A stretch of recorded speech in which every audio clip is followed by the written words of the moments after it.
Yes, as 23 revise कर रहे हैं, एज 23 अकाउंटिंग फॉर, इसका नाम भी इंपॉर्टेंट है, ये मेंशन करना पड़ेगा। AS 23 accounting for investments in associate in consolidated financial statements. याद नहीं किया था ना अब तक? ठीक है, तो देखो एसोसिएट क्या होता है, सबसे पहले इस एज ने बताया, जिसके ऊपर सिग्निफिकेंट इन्फ्लुएंस है। तो सिग्निफिकेंट इन्फ्लुएंस क्या होता है? पावर टू पार्टिसिपेट, देखो इसमें वर्ड है पार्टिसिपेट, ठीक है, पावर टू डायरेक्ट नहीं है, power to participate in financial and operating decisions. और ये अज्यूम किया जाएगा जब 20% से ज़्यादा अगर स्टेक है तो अज्यूम कर लेंगे कि सिग्निफिकेंट इन्फ्लुएंस है, तो उस केस में एसोसिएट बन जाएगी। तो अपन ने कुछ एग्जांपल्स देखे थे, ये सबसे ज़्यादा इंपॉर्टेंट है इस केस में दोस्तों, इक्विटी मेथड। इक्विटी मेथड क्या होता है, सिंपल अगर बोलूँ तो कॉस्ट ऑफ इन्वेस्टमेंट, अपन जो इन्वेस्ट करते हैं, तो ये कॉस्ट ऑफ इन्वेस्टमेंट में बस कुछ चीज़ें अपन अलग से ये करते हैं, एडिशन और डिलीशन, मतलब ऐड करते हैं, लेस करते हैं। वो क्यों करते हैं उसका रीज़न मैंने बताया था कि मेरा अगर सिग्निफिकेंट इन्फ्लुएंस है, मेरा एसोसिएट है, तो मुझे सिर्फ कॉस्ट ऑफ इन्वेस्टमेंट से लेना देना नहीं है, मुझे थोड़ा एक्स्ट्रा इन्फॉर्मेशन भी चाहिए। एक्स्ट्रा जैसे वो क्या प्रॉफिट कमा रही है, ये भी मेरे लिए इंपॉर्टेंट है। तो मेरे जो सेपरेट फाइनेंशियल स्टेटमेंट्स बनाऊंगा ना मैं, उसमें तो कॉस्ट ऑफ इन्वेस्टमेंट ही दिखेगा, उसमें एज 13 लगता है क्योंकि, लेकिन एज 23 किस में लगेगा? मेरे कंसोलिडेटेड फाइनेंशियल स्टेटमेंट में। मतलब मैं ऑलरेडी सीएफएस बना रहा हूँ, मेरी सब्सिडरी है और मेरी एसोसिएट भी है, तो इन्वेस्टमेंट को सिर्फ नॉर्मल इन्वेस्टमेंट नहीं दिखाऊंगा, उसमें क्या एक्स्ट्रा दिखाऊंगा पता है? मुझे उसके प्रॉफिट में भी इंटरेस्ट है, तो ये इन्वेस्टमेंट में क्या ऐड कर दूंगा? उसका जो प्रॉफिट है मेरे अक्वायर करने के बाद वाला, पोस्ट प्रॉफिट्स, इसमें मेरा शेयर ये ऐड कर दूंगा। और इसमें से अगर कोई डिविडेंड मिल जाए तो माइनस कर देना, क्योंकि तुमने प्रॉफिट्स पूरे ऐड किए, अगर इसमें से कोई डिविडेंड मिल जाए तो लेस कर देना। देखो यहाँ पे वही है, शेयर इन प्रॉफिट्स पर पोस्ट एक्विजिशन, और डिविडेंड कुछ मिला होगा तो माइनस कर देना, अपना शेयर आएगा। और कॉस्ट ऑफ इन्वेस्टमेंट का थोड़ा बाइफर्केशन दिखाना पड़ेगा। बाइफर्केशन मतलब क्या? मैंने 100 रुपए में इन्वेस्टमेंट खरीदा है, लेकिन शेयर इन नेट एसेट्स 80 का ही मिला है। शेयर इन नेट एसेट्स कैसे निकालते हैं? शेयर इन शेयर कैपिटल और शेयर इन प्री प्रॉफिट्स, याद है? शेयर इन शेयर कैपिटल और शेयर इन प्री प्रॉफिट्स, उसको शेयर इन नेट एसेट्स बोलते हैं। तो मेरा शेयर इन नेट एसेट्स 80 है, तो 20 रुपए क्या किसके दिए मैंने? गुडविल के। तो ये कॉस्ट ऑफ इन्वेस्टमेंट का बस बाइफर्केशन दिखाना होता है कि share in net assets 80, goodwill 20। तो ऐसे कॉस्ट ऑफ इन्वेस्टमेंट आ जाती है। कुछ प्री एक्विजिशन डिविडेंड मिला होगा, मतलब मैंने अभी अक्वायर किया और मुझे अभी डिविडेंड मिल गया, लेकिन डिविडेंड पिछले साल का है, तो मैंने अक्वायर किया उसके पहले का डिविडेंड है, तो ये डिविडेंड मैं क्या कर देता हूँ? कॉस्ट ऑफ इन्वेस्टमेंट से लेस कर देता हूँ। प्री एक्विजिशन डिविडेंड होगा तो लेस होगा कॉस्ट ऑफ इन्वेस्टमेंट से, और मेरे अक्वायर करने के बाद के पीरियड का डिविडेंड होगा तो वो नीचे लेस होता है यहाँ पे, ठीक है, पोस्ट एक्विजिशन प्रॉफिट से लेस होगा। यही मेथड सबसे ज़्यादा इंपॉर्टेंट है, इसको इक्विटी मेथड बोलते हैं, इक्विटी मेथड ऑफ अकाउंटिंग। सबको फॉलो करना है एक्सेप्ट अगर टेम्पररी है तो वो नॉर्मल एग्जामिशन जो कंट्रोल एज 21 में भी था, या फिर सीवियर लॉन्ग टर्म रिस्ट्रिक्शंस है तो फंड्स ट्रांसफ़र के, मतलब कोई कंट्री में अगर बोला हुआ है कि तुम फंड्स ट्रांसफ़र नहीं कर सकते तो एग्जामिशन दे दिया है, तुमको फॉलो करने की ज़रूरत नहीं है। ये कुछ एग्जाम्पल्स लिखाए थे जो मॉड्यूल में थे। स्टेप एक्विजिशन मतलब पहले 10% खरीदा फिर 15%, तो इस केस में क्या बोला था मैंने? दोनों अलग अलग डेट पे निकालना, गुडविल या कैपिटल रिजर्व जो भी होगा अलग अलग डेट पे निकालना। अपन ने वही किया था इसमें, एक 4 के दिन भी निकाला, उस दिन 15,000 का गुडविल आया, और एक 10 को 5,000 का गुडविल निगेटिव कैपिटल रिजर्व आया, तो नेट मेरा 10,000 का गुडविल दिखेगा। दोनों अलग अलग डेज पे निकालेंगे, ठीक है, ड्यूरिंग द ईयर हुआ है तो। फिर इसमें था 25% तो स्टेक मेरा पहले से था, ठीक है, 5% और अक्वायर किया है, तो 5% और अक्वायर किया तो मेरा 30% स्टेक हो गया है साल का, तो मुझे पूरे साल के प्रॉफिट्स में 30% मिलने वाला है, ये तो मुझे पता है। तो देखो इस साल के प्रॉफिट्स कितने? 90,000, तो इसमें 30% मिलने ही वाला है, मतलब 27,000। लेकिन इसका 5% जो था वो साल के बीच में अक्वायर किया, बराबर, तो वो 5% का जो प्री पीरियड है बस उसको अलग से दिखाना कि इतने प्री प्रॉफिट्स है, 27 में से उतना अलग से दिखा देना, बाकी ऐड तो पूरा होने वाला है। ये देखो यहाँ पे लिखा था अपन ने, वो देखो 27 पूरा ऐड हुआ है, तुमने देखा होगा, तो 3 और 24, बस प्री एक्विजिशन कितना है वो दिखाना था।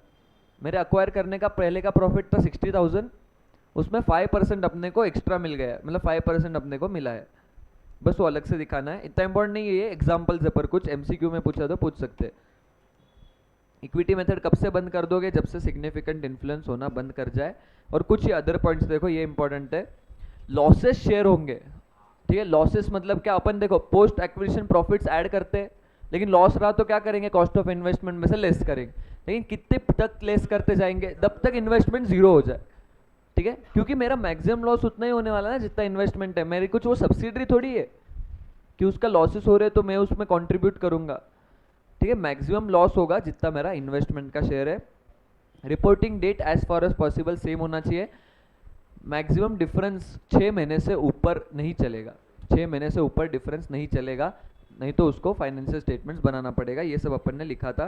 देखो इसके क्वेश्चन में क्या इंपॉर्टेंट है वो बता देता हूँ फटाफट।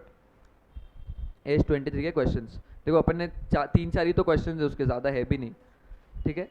इसके क्वेश्चन में इक्विटी मेथड ही लगाना होता है हर क्वेश्चन में।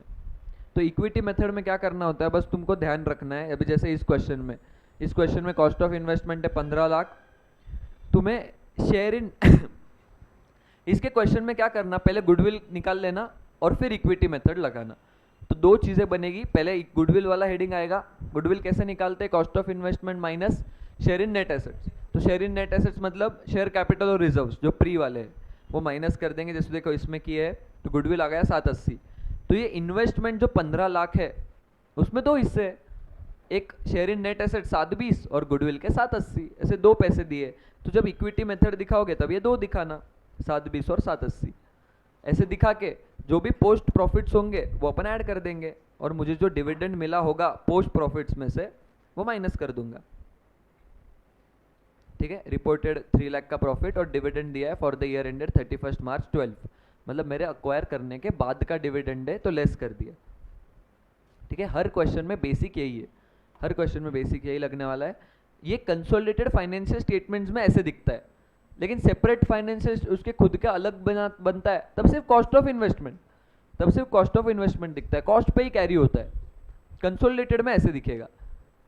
देखो फर्क यही है, जब सब्सिडरी है तब अपन कंसोलिडेशन में एसेट्स लाइबिलिटीज लाते हैं, लेकिन एसोसिएट के साथ जब कंसोलिडेशन करते हैं तब प्रॉफिट्स ऐड करते हैं इन्वेस्टमेंट में से, और कुछ नहीं करते। प्रॉफिट्स ऐड करते हैं और डिविडेंड माइनस कर देते हैं, बस इतनी चीज़ करते हैं। और कोई ऐसे क्वेश्चन है जो तुमको चाहिए कि मैं एक बार डिस्कस कर लूँ? हाँ, इसमें देखो ये एक क्वेश्चन अच्छा था। इसमें 50,000 का डिविडेंड मिला है, मैंने अक्वायर करने की इमीडिएटली तुरंत मिल गया, तो ये प्री एक्विजिशन डिविडेंड है। तो ये 50,000 का डिविडेंड कॉस्ट ऑफ इन्वेस्टमेंट में से लेस होगा। देखो यहाँ पे लेस किया अपन ने, 50,000 का 30% अपने को मिला है, तो वो कैरिंग अमाउंट ऐसे आ गई। देखो सेपरेट फाइनेंशियल स्टेटमेंट में बस इतना ही दिखेगा, मेरे अलग से फाइनेंशियल स्टेटमेंट में बस इन्वेस्टमेंट की कॉस्ट दिखती है, लेकिन कंसोलिडेशन में और एक्स्ट्रा क्या होगा, पोस्ट प्रॉफिट्स ऐड करूँगा और पोस्ट डिविडेंड माइनस करूँगा।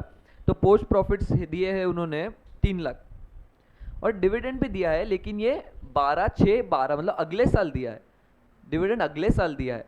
तो डिविडेंड अगले साल जब इन्वेस्टमेंट दिखाऊंगा तब माइनस करूँगा। तो देखो इस साल 31 मार्च 12 तक, तब तक तो डिविडेंड नहीं दिया है, तो इसलिए डिविडेंड माइनस नहीं किया है, बस प्रॉफिट्स ऐड किए। 3 लाख का 10/12, 10/12 क्यों किया अपन ने?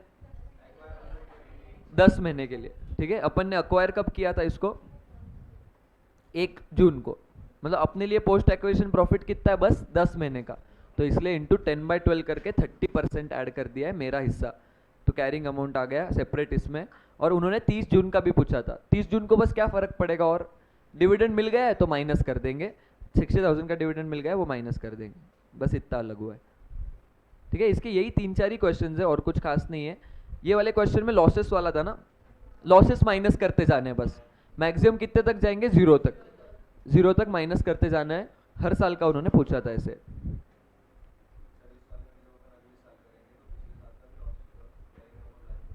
पिछले साल की carrying amount minus loss, direct carrying amount लाई तो भी चलेगा, पिछले साल की डायरेक्ट कैरिंग अमाउंट लिख के इस साल का लॉस माइनस कर दिया तो भी चलेगा।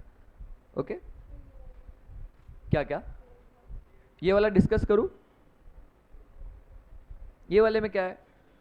रिजर्व्स में से डिविडेंड मिला है 40%, ये पहला जो डिविडेंड मिला है ये प्री एक्विजिशन है, ये प्री एक्विजिशन है, तो ये कॉस्ट ऑफ इन्वेस्टमेंट से माइनस होगा।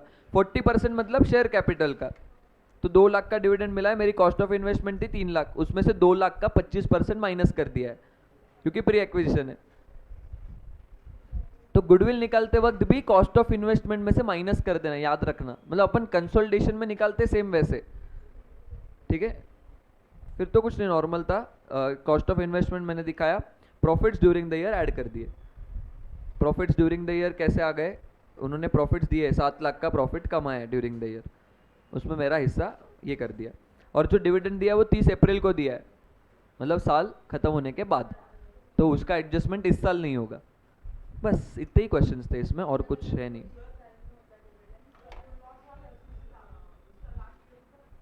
लॉस वाले का लास्ट ईयर बस 1 लाख माइनस कर दिया, 1 लाख जितना ही बचा था ना उसका कॉस्ट ऑफ इन्वेस्टमेंट, ठीक है, उतना माइनस कर दिया बस।